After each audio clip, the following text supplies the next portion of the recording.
Ви благодарам, господине Џафери. Колега Иван Иванов, имавте изворена дискусија. Уште еднаш се обидовте стручно да објасните на кој начин работи јавното обвинителство, која била улогата и задачата на државниот јавен обвинител и дали воопшто е направена некаква грешка или престап во работењето со оглед на она што беше поднесено како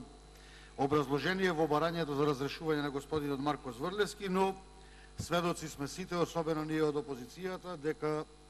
за жал нема волја од владеачкото мнозинство ниту да се дебатира на оваа тема, а уште помалку да се прифатат одредени забелешки и сугестии. Сведоци сме за жал дека она што беше ветување на господинот премиер Зоран Заев не е исполнето, а тоа беше дека новиот јавен обвинител ќе биде од редовите на опозицијата. И исто така со жалење морам да констатирам дека токму премиерот на државата, би рекол како прв човек во државата, требаше и да се сменува јавниот обвинител, да побара тој да остане дополнително, за да, условно речено, она што му се импутира како наводен криминал и така натаму, бидејќи секој човек додека не биде осуден е невин,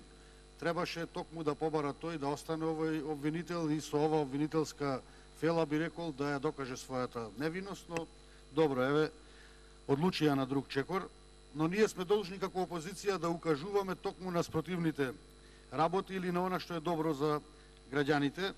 Укажуваме уште еднаш дека образложението за смена на господинот Марко Зврлевски не држи, ниту дека е нестручен, несовесен, дека ненавремено постапувал и така натаму. Јасна е тенденцијата, се работи за лична, би рекол, освета и за едноставно накалемување на некакви, не знам, лоши работи на јавниот обвинител, дека бил близок до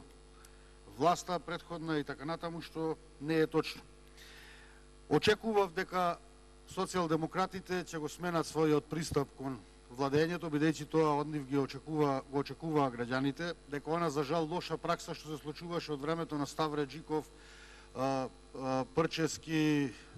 Павлевски и така натаму, до Шврговски, до сега сите беа сменати за жал на исти начин дека ќе ја променат, но еве нема промена.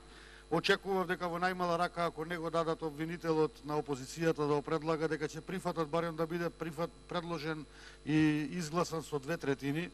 за да еднаш има јавниот обвинител кредибилитет и репрезентативност од сите, а некоја власт како ќе дојде веднаш да го промени, но немаме желба и волја за тоа. Во ред, нека го променат, Господ нека им ја на помош, меѓутоа мислам дека на граѓаните јасна им е целата идеја и што понатака има намера да прави владеачкото мнозинство. Благодарам.